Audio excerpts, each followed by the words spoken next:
At ED201, this is the simplest buffer overflow, and so it's this program called buff.c, which I should have ready to go.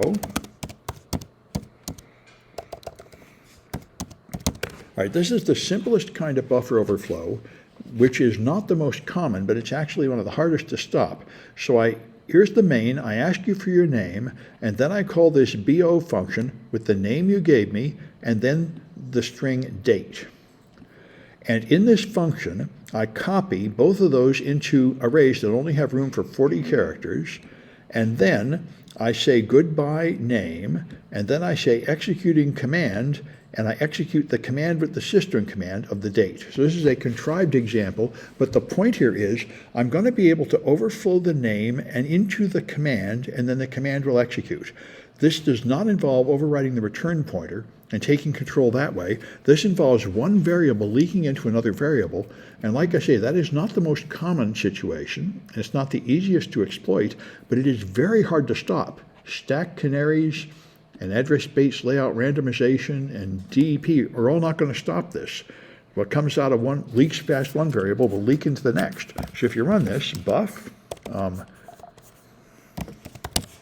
right, and I give it a simple name like Sam, then it says goodbye Sam, and it executes command date. But if I give it 40 characters, let's just do it. 1, 2, 3, 4, 5, 6, 7, 8, 9, 10.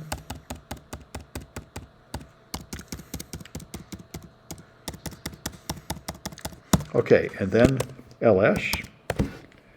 It takes the 42 characters and treats it as a name, and then the last two characters, the second variable, executes ls.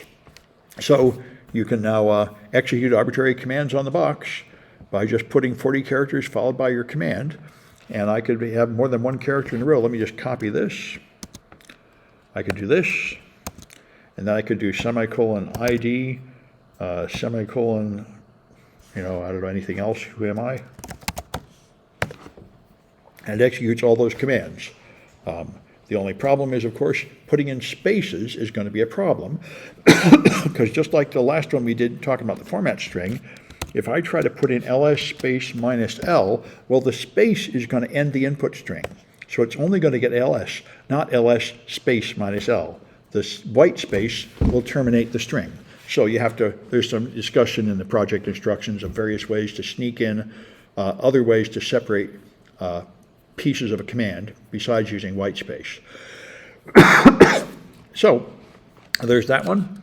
And so once you've got that, there's a few flags to find. Yeah, there you have a server here. You can exploit my server to find flags on it. My server is running this code at the other end.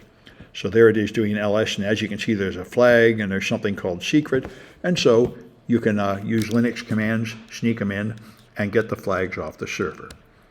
So I'm going to stop this recording.